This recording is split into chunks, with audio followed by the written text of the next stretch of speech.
Friends, welcome to Kannan info Tamil. நம்ம இன்னைக்கு என்ன டாபிக் பார்க்க போறோம் அப்படின்னா, இந்தியாவிற்கும் சீனாவுக்கும் எல்லையில பிரச்சனை உச்சகட்டத்தில் இருக்கும் பொழுது இந்தியா Agni-5 மிசைல வெற்றிகரமா சோதனை பண்ணியிருக்காங்க. இந்திய சரித்திரத்துல இதுவரைக்கும் நடத்தப்பட்ட மிசைல் சோதனைகளிலே இதுதான் மிகவும் அதிக தூரம் நடத்தப்பட்ட சோதனை. Agni-5 மிசைல சைனா மிசைல் அப்படின்னு டிஃபென்ஸ் எக்ஸ்பர்ட் சொல்லுவாங்க. இந்த வீடியோல Agni-5 மிசைல் சோதனையோட முக்கியத்துவம் என்ன, Agni-5 மிசைல இந்தியா எதற்காக டெவலப் செஞ்சிருக்காங்க, இந்த மிசைலோட செயல்திறன் என்ன அப்படிங்கிறது குறித்து நம்ம டீடைலா இந்த வீடியோல பார்க்கலாம். நம்ம சேனல்ல டிஃபென்ஸ் ரிலேட்டடா தினம் ஒரு வீடியோ பப்ளிஷ் பண்ணிட்டு இருக்கோம். உங்களுக்கு டிஃபென்ஸ் ரிலேட்டடான செய்திகளை உடனுக்குடன் தெரிஞ்சுக்கிடணும்னா நம்ம சேனலை சப்ஸ்கிரைப் பண்ணி சப்போர்ட் பண்ணுங்க. நீங்க பண்ற ஒவ்வொரு சப்ஸ்கிரிப்ஷனும் எனக்கு அடுத்தடுத்த வீடியோஸ் போடுறதுக்கு ஒரு மோட்டிவேஷனா இருக்கும். கடந்த 9ஆம் தேதி இந்திய மற்றும் சீன ராணுவத்துக்கிடையே தவாங் செக்டார் பகுதியில ஒரு கடுமையான மோதல் நடைபெற்றது. தவாங் செக்டார்ல இருக்கக்கூடிய 17,000 அடி உயரம் கொண்ட ஒரு மலைப்பகுதியை இந்தியா கட்டுப்பாட்டுல வச்சிருக்காங்க. கிட்டத்தட்ட 300க்கும் மேற்பட்ட சீன வீரர்கள் இந்த மலைப்பகுதியை கைப்பற்றும் நோக்கத்தோடு இந்திய எல்லைக்குள் வந்திருக்காங்க. இந்த மோதலின் போது இந்திய ராணுவம் சீனாவிற்கு ஒரு சரியான பதிலடியை கொடுத்திருக்காங்க. இந்த சூழ்நிலையில 15 டிசம்பர் 2022 அன்னைக்கு இந்திய விமானப்படை அருணாச்சல் பிரதேஷ் மாநிலத்துல போர் பயிற்சியை தொடங்கியிருக்காங்க.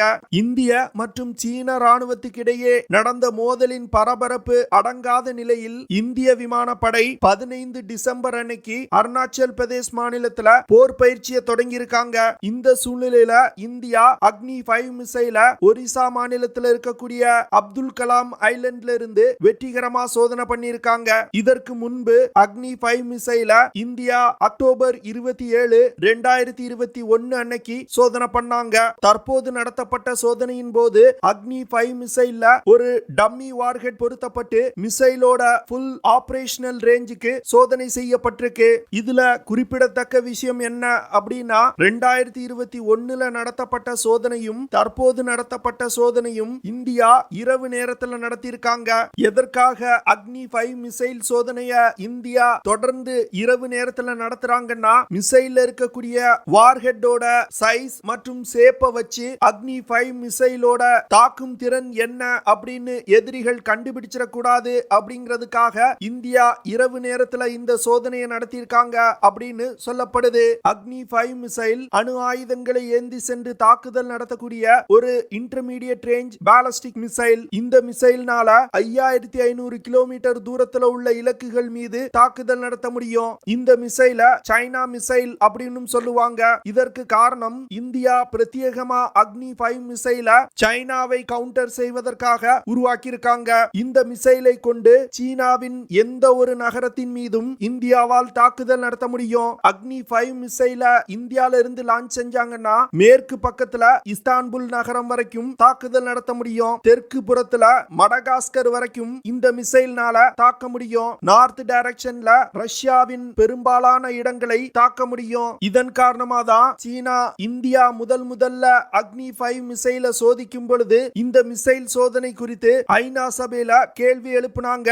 சைனீஸ் மிலிட்டரி சயின்டிஸ்ட் டியூ வெங்லாங் இந்தியாவுடைய Agni-5 மிசைல்னால 8000 கிலோமீட்டர் தூரத்துல உள்ள இலக்குகள் மீது தாக்குதல் நடத்த முடியும் அப்படின்னு சொல்லியிருக்காரு. இந்தியா வேண்டுமென்றே Agni-5 மிசைலோட ரேஞ்ச குறைச்சு சொல்றாங்க அப்படின்னு அவர் சொல்லியிருக்காரு. இந்தியா எதற்காக Agni-5 மிசைல் ரேஞ்ச குறைச்சு சொல்றாங்கன்னா, Agni-5 மிசைல் ரேஞ்சுக்கு கீழ் இந்தியாவின் பெரும்பாலான நட்பு நாடுகள் வர்றாங்க. அதனால வரும் காலத்துல இந்தியா இந்த மிசைலை பயன்படுத்தி தங்கள் மீதும் தாக்குதல் நடத்தலாம் அப்படின்னு அவர்களுக்கு அச்சம் ஏற்படலாம். இதன் காரணமா தான் இந்தியா Agni-5 மிசைலோட உண்மையான ரேஞ்ச வெளியிடல அப்படின்னு அவர் சொல்லியிருக்காரு. Agni-5 மிசைல்கள் பிரத்யேகமா அணு ஆயுத தாக்குதல் நடத்துவதற்காகவே உருவாக்கப்பட்டிருக்கு. இதன் காரணமா Agni-5 மிசைல ஸ்ட்ராட்டஜிக் ஃபோர்ஸ் கமாண்ட் அப்படிங்கிற அமைப்பு கையாள்றாங்க. ஸ்ட்ராட்டஜிக் ஃபோர்ஸ் கமாண்ட் அப்படிங்கிற அமைப்பு இந்தியா ஏதாவது நாட்டின் மீது அணு ஆயுத தாக்குதல் நடத்தணும்னா இந்த அமைப்பு தான் அதை செய்வாங்க. Agni-5 மிசைல DRDO டிசைன் செஞ்சிருக்காங்க. இந்த மிசைல பாரத் டைனமிக்ஸ் லிமிடெட் அப்படிங்கிற நிறுவனம் தயாரிச்சிருக்காங்க. ஒரு Agni-5 மிசைலோட விலை 50 கோடி ரூபாய். இந்த மிசைல் 50,000 இருந்து 56,000 கிலோகிராம் எடை கொண்டது. Agni-5 மிசைல் 17.5 மீட்டர் நீளமும் 2 மீட்டர் டயமீட்டரும் கொண்டது. இந்த மிசைல்னால 1.5 டன் எடை கொண்ட அணு ஆயுதங்களை ஏந்தி சென்று தாக்குதல் நடத்த முடியும். Agni-5 மிசைல் திட எரிபொருளை பயன்படுத்தி இயங்கக்கூடிய 3 ஸ்டேஜ் கொண்ட ராக்கெட்டால் இயக்கப்படுது. இந்த மிசைல்னால 5500 முதல் 8000 கிலோமீட்டர் தூரத்துல உள்ள இலக்குகளை தாக்க முடியும். Agni-5 மிசைல்னால மிசைலோட டெர்மினல் ஸ்டேஜ்ல மாக் 24 அப்படிங்கிற வேகத்துல பறந்து சென்று இலக்கை தாக்க முடியும். அதாவது 29400 கிலோமீட்டர் பெர் ஹார் வேகத்துல சென்று இலக்கை தாக்கும். இந்த வேகத்தை Agni-5 மிசைலோட டெர்மினல் ஸ்டேஜ்ல தான் எட்டும். டெர்மினல் ஸ்டேஜ் அப்படிங்கிறது மிசைல் இலக்கை தாக்குவதற்கு முன்பு இருக்கக்கூடிய 60 நொடிகளை தான் டெர்மினல் ஸ்டேஜ் அப்படின்னு சொல்லுவாங்க. சில நண்பர்கள் நினைக்கலாம் Agni-5 மிசைல் மாக் 24 வேகத்துல போறதுனால இது ஒரு ஹைப்பர்சானிக் மிசைல் அப்படின்னு. Agni-5 மிசைல் ஒரு ஹைப்பர்சானிக் மிசைல் கிடையாது. இதற்கு காரணம் ஒரு ஹைப்பர்சானிக் மிசைல் அப்படிங்கிறது மிசைல் லான்ச் செஞ்சதுல இருந்து டார்கெட்டை தாக்கும் வரைக்கும் அந்த மிசைல் மாக் 5க்கு மேல பறக்கணும். ஆனா Agni-5 மிசைல் லான்ச் செஞ்ச பிறகு கொஞ்சம் கொஞ்சமா ஸ்பீட கிராஜுவலா இன்க்ரீஸ் செய்து மிசைலோட இறுதி கட்டத்துல தான் மாக் 24 அப்படிங்கிற வேகத்தை எட்டுது. இதன் காரணமா இந்த மிசைல ஒரு ஹைப்பர்சானிக் மிசைல் அப்படின்னு சொல்ல முடியாது. Agni-5 மிசைல சாலை மற்றும் ரயில் மார்க்கமா இந்தியாவுடைய எந்த ஒரு பகுதிக்கு எடுத்து சென்றும் லான்ச் செய்ய முடியும். சாலை மார்க்கமா Agni-5 மிசைல 8x8 டாடா TEL மொபைல் லான்ச்சர்கள்ல எடுத்து செல்ல முடியும். இந்த மிசைல அதிவேகமா ஒரு இடத்துல இருந்து இன்னொரு இடத்துக்கு டிரான்ஸ்போர்ட் செய்ய முடியறதுனால ஒரு யுத்த நேரத்துல இந்த மிசைல்களை எதிரிகளால் கண்டுபிடித்து தாக்கி அழிக்க முடியாது. இந்த மிசைல்ல திட எரிபொருள் பயன்படுத்துறதுனால இந்த மிசைல மிக எளிதா கேனஸ்டர் செஞ்சு வைக்க முடியும். கேனஸ்டர் அப்படிங்கிறது மிசைல்ல வார்ஹெட்டை பொருத்தி தாக்குவதற்கு தயாரா இருக்கும் வகையில வைப்பதுதான் கேனஸ்டர் அப்படின்னு சொல்லுவாங்க.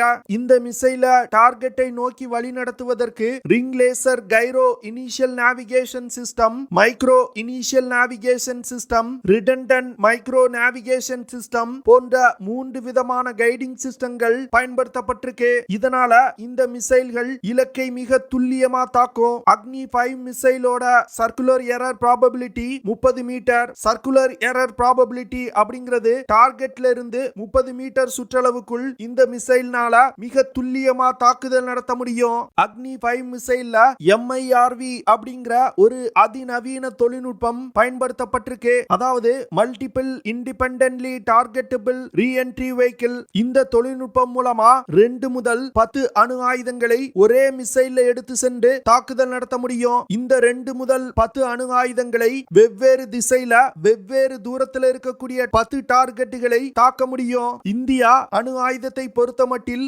முதல்ல எந்த ஒரு நாட்டின் மீதும் அணு ஆயுத தாக்குதல் நடத்த மாட்டாங்க. வேறு ஏதாவது நாடு தங்கள் மீது ஒரு அணு ஆயுத தாக்குதல் நடத்துறாங்கன்னா அதற்கு பதிலடி கொடுக்கும் விதமா தான் அணு ஆயுதத்தை பயன்படுத்துவாங்க. அப்படி இருக்கும் பொழுது இந்தியா நடத்தக்கூடிய பதில் தாக்குதல் பலமா இருக்கணும். அதற்காக தான் இந்தியா இந்த MIRV தொழில்நுட்பத்தை Agni-5 மிசைல்ல இணைச்சிருக்காங்க.